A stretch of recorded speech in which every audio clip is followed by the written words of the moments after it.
मूसा आलैहिस सालाम एर সময়কার একটি সুন্দর ঘটনা। হযরত मूसा आलैहिस सालाम একবার আল্লাহ তাআলার কাছে আরজ করলেন, হে দয়াময় প্রভু, আমার উম্মতের মধ্যে কে সবচেয়ে খারাপ ব্যক্তি আমাকে দেখিয়ে দিন। অদৃশ্য থেকে আওয়াজ এলো, আগামীকাল সকালে তুমি পথের ধারে বসে থেকো। যে ব্যক্তি সর্বপ্রথম এই পথ অতিক্রম করবে সে ব্যক্তি হলো তোমার উম্মতের সবচেয়ে খারাপ ব্যক্তি। হযরত मूसा আলাইহিস সালাম ঠিক সময় মতো নির্দিষ্ট স্থানে বসলেন। কিছুক্ষণ পর দেখলেন এক ব্যক্তি একটি ছোট ছেলেকে কোলে করে তাকে অতিক্রম করল। হযরত मूसा আলাইহিস সালাম তাকে দেখে মনে মনে বললেন, ও, এই ব্যক্তিটি আমার উম্মতের মধ্যে সবচেয়ে খারাপ। কিছুক্ষণ পর হযরত मूसा আলাইহিস সালাম এর ইচ্ছা হলো তার উম্মতের সবচেয়ে ভালো ব্যক্তিকে দেখতে। আল্লাহ তাআলার নিকট এবার আরজ করলেন, হে দয়াময় প্রভু, এবার আমার উম্মতের মধ্যে সবচেয়ে ভালো ব্যক্তিকে আমাকে দেখান। আওয়াজ এলো, হে मूसा, পথের ধারে বসো। সন্ধ্যাবেলায় যে ব্যক্তিটি সর্বপ্রথম আসবে সেই হলো তোমার উম্মতের মধ্যে সবচেয়ে ভালো।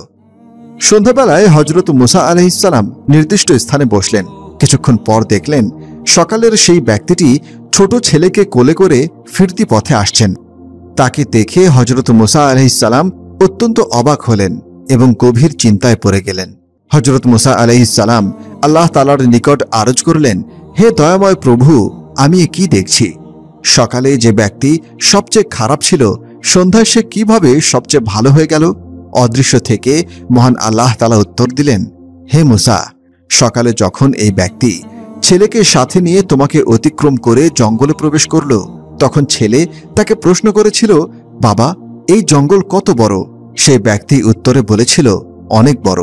ছেলে আবার প্রশ্ন করল, বাবা, জঙ্গল থেকেও কি বড় কোনো কিছু আছে?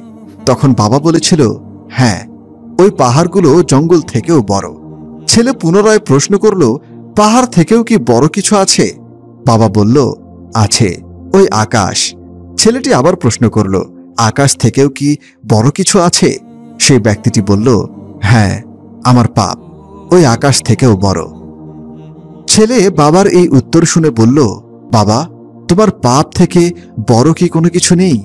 তখন সেই ব্যক্তি চিৎকার দিয়ে কান্না করে লজ্জিত হয়ে গম্ভীর সুরে বলল, আছে বাবা, আমার পাপ থেকেও আল্লাহ তাআলার রহমত অনেক বড়।